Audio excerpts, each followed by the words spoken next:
Selamat sahabat, kita masuk kepada pelajaran sekolah sahabat kita, pelajaran ke-6 yang berjudul Menemukan Istirahat dalam Ikatan Keluarga. Kita akan melihat ayat hafalan dari 2 Petrus 3 ayat 17 dan 18. Tetapi kamu saudara-saudaraku yang kekasih, kamu telah mengetahui hal ini sebelumnya.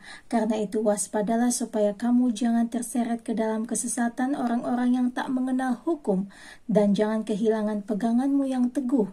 Tetapi bertumbuhlah dalam kasih karunia dan pengenalan akan Tuhan dan Juru Selamat kita Yesus Kristus. Baginya kemuliaan sekarang dan sampai selama-lamanya. Apa kabar saudara? Apa kabar dengan keluarga Anda pada sabat ini? Di dalam tulisan seorang bernama Leo Tolstoy dari Rusia, dia mengatakan bahwa semua keluarga yang bahagia adalah sama. Setiap keluarga yang tak bahagia, tidak bahagia dengan caranya sendiri. Semua keluarga sampai taraf tertentu menderita penyimpangan fungsi karena pada dasarnya individu yang ada di dalam keluarga adalah orang yang berdosa. Memasuki pelajaran sahabat petang kita, keluarga Yusuf. Ada kisah penjualan saudara kandung yang dialami oleh Yusuf. Yusuf dijual oleh Yehuda dan Ruben sebenarnya sudah berusaha untuk menahannya. Ini adalah kisah penyelewengan fungsi keluarga. Ada sebuah cerita tentang seorang ibu yang berargumen dengan anaknya, putrinya, dan dia meminta uang kepada putrinya untuk biaya pernikahan adik lelakinya. Argumen ini dan perdebatan ini menghadirkan seorang polisi yang akhirnya memberikan sebuah statement. Jika ini masalah keluarga tidak bisa selesai di dalam keluarga, bawalah ke pengadilan. Apakah harus demikian? Di dunia ini memang banyak pilihan, tetapi kita tidak bisa memilih kemana keluarga yang harus kita tempati. Beberapa anak ada yang tidak memiliki orang tua, ada yang hanya memiliki saudara kandung. Hubungan keluarga itu rumit dan menyakitkan, membuat kita gelisah, terluka, dan ada juga yang memiliki beban secara emosi. Di pelajaran hari Minggu mengenai penyelewengan fungsi di rumah, ada banyak pahlawan-pahlawan iman yang dimunculkan di dalam Ibrani 11 ayat 17 dan 22. Namun latar belakang dari keluarga yang dia miliki itu sangat rumit dan sangat disfungsi sekali. Terjadi penyelewengan fungsi di rumah. Abraham contohnya memiliki Sarah dan Hagar. Lalu Yakub memiliki Lai dan Rahel, Yehuda meniduri menantunya dan memiliki anak yang kembar, dan Yakub meniduri kembali juga Bilha, hambanya. Lalu mengapa mereka bisa terpilih menjadi pahlawan iman? Di sini dikatakan karena mereka belajar dengan cara yang sulit. Mereka belajar tentang iman dan kasih dan kepercayaan kepada Allah ketika mereka bergumul dalam masalah keluarga ini. Jadi penyelewengan fungsi bisa saja terjadi di rumah tangga kita pada saat ini, tetapi ada janji dari Tuhan bahwa jika kita terus bersandar kepadanya, kita bisa menemukan istirahat dari ikatan hubungan yang rumit. Tetap percaya kepada Allah. Memasuki pelajaran hari Senin yang berjudul Memilih Arah yang Baru. Saat Yusuf dibawa ke pengasingan, dia menatap lembah permukiman ayahnya dengan menangis. Dia sedih. Dia juga sendirian tanpa sahabat dan dia menderita. Dia ingat bagaimana dia berada di dalam keluarga, bagaimana ayahnya menyayangi dia, bagaimana dia mendapatkan mantel yang warna-warni tersebut. Saat di tempat yang baru dia merasa emosi, sampai ditulis di sana tak terkendalikan, sangat berat. Tetapi apa yang membuat dia bertahan adalah ajaran ayahnya mengenai Allah. Itulah yang memenuhi pemikirannya. Dan secara pribadi dia memutuskan untuk mengikuti Allah. Dalam keadaan yang rumit seperti itu, disitulah Yusuf mendapatkan istirahat. Dalam ikatan hubungan yang tidak baik dengan keluarganya, dia mendapatkan istirahat. Kadang peran komunitas itu bisa mempengaruhi individu, namun Yusuf menyeimbangkannya dengan dia membuat dirinya sendiri yang berperan terhadap komunitas sehingga semuanya seimbang. Dia memiliki komitmen pribadi untuk mencari Tuhan dan mendapatkan Tuhan dengan segenap jiwanya. Dan dia memilih sebuah keputusan kepada siapa dia harus beribadah. Dia mencari dengan kekuatan dan mencari wajah Tuhan selalu. Mata Tuhan selalu mengawasi dari surga dan dia selalu melihat kepada umatnya yang mencari Allah. Ada tidakkah yang mencari aku? Di dalam Mazmur 14 ayat 2 itu tertulis. Dan jika kita bisa menerima didikan dan nasihat, maka itu akan melebihi dari perak dan emas. Dan itu terbukti pada Yusuf di pengasingan. Bagaimana dia bersinar di sebuah tempat yang asing tersebut. Yesaya 55 ayat 6 mengatakan, carilah Tuhan selama ia berkenan, berserulah selama ia dekat. Pendidikan kekristenan yang ada di keluarga harus diajarkan sejak kecil, karena itu tidak lahir secara genetik, itu harus diberikan pelajaran, harus diulang-ulang firman Tuhan. Jadi, bagaimana memilih arah yang baru di dalam keluarga adalah yang harus ditekankan kepada generasi saat ini.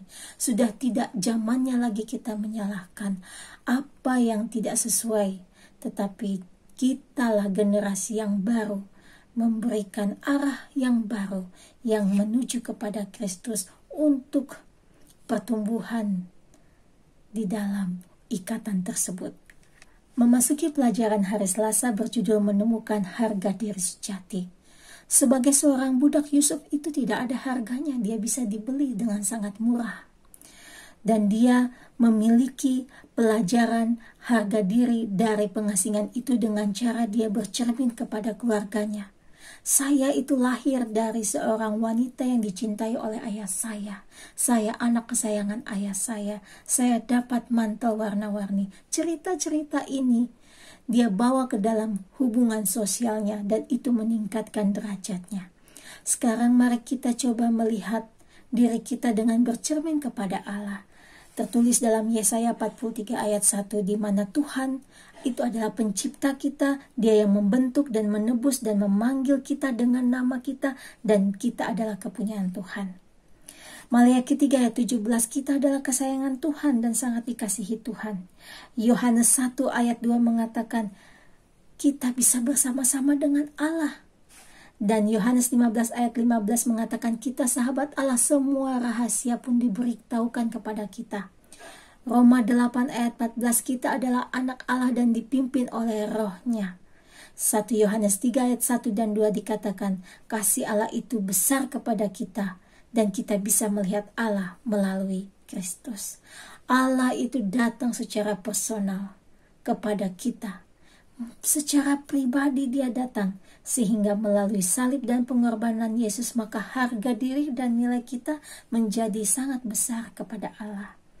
Karena kita diupayakan untuk bebas dari kuasa dosa dan kematian yang kekal akibat upah dosa. Memasuki pelajaran hari Rabu yang berjudul melakukan hubungan dengan cara Tuhan. Kita masuk ke dalam sebuah situasi di rumah Potifar, di mana istri Potifar itu selalu menganggap manusia itu bisa dimanfaatkan dan bisa dimanipulasi.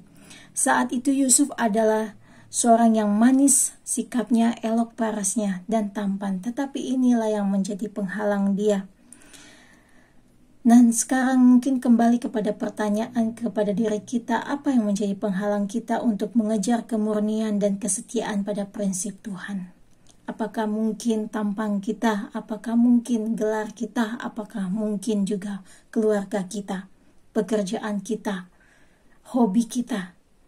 Mari kita bertanya pada diri sendiri, karena Yusuf memilih yang berbeda.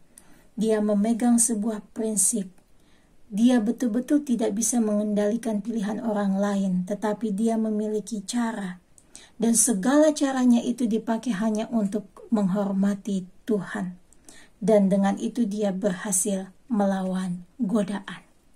Pelajaran hari Kamis yang berjudul Pertentangan Besar, Dekat, dan Pribadi. Ketika Yusuf mendapatkan ganjaran dari perbuatan yang tidak dilakukan oleh dia sama sekali, Yusuf dijebloskan ke dalam penjara. Hal ini memang harus dilakukan demi kebaikan dari keluarga Potifar. Tetapi Yusuf mendapatkan istirahat di dalam penjara karena Tuhan menyertai Yusuf ketika dalam kerumitan. Yusuf dikasihi oleh orang-orang yang ada di penjara. Dia memiliki banyak jejaringan. Dia berhubungan dengan orang-orang yang ada di dalamnya. Dan memang tidak ada hubungan yang sempurna. Banyak hal baik yang dilakukan oleh Yusuf sebelum dia masuk penjara. Tetapi itu tidak bisa membuatnya keluar dari penjara. Tetap hanya dari kuasa Tuhan. Dan setiap hubungan harus memiliki dinamika pertumbuhan. Dalam Efesus 6 ayat 1-13, firman Tuhan menjelaskan mengenai bahwa anak-anak harus menghormati orang tua. Seorang bapa harus tidak membangkitkan amarah anaknya. Seorang hamba harus turut kepada tuannya.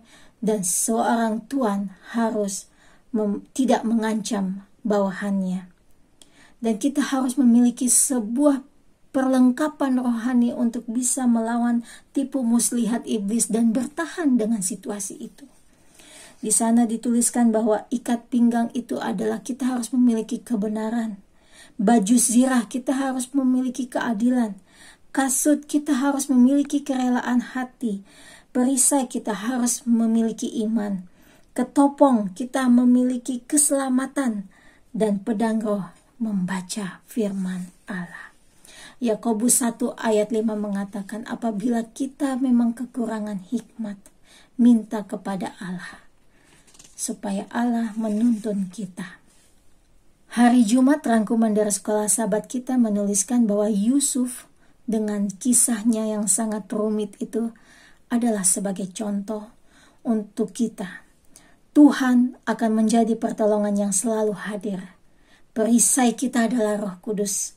Jadi mari letakkan reputasi dan minat kita kepadanya. Pada akhirnya justru setelah dari penjara dia memiliki jabatan yang bergengsi pada saat itu di daerah tersebut. Artinya sebuah kebajikan pada waktunya akan membawa hadiahnya sendiri.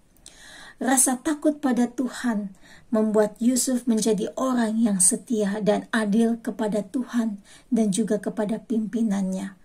Pelajaran ini sangat menarik, bukan? Jadi bagaimana Anda menilai diri Anda saat ini di dalam keluarga Anda?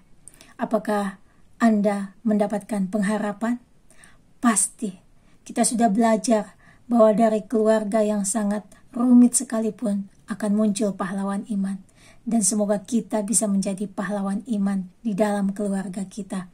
Tetap setia kepada Tuhan, memiliki prinsip yang menghormati Tuhan dalam hubungan, dalam ikatan keluarga kita.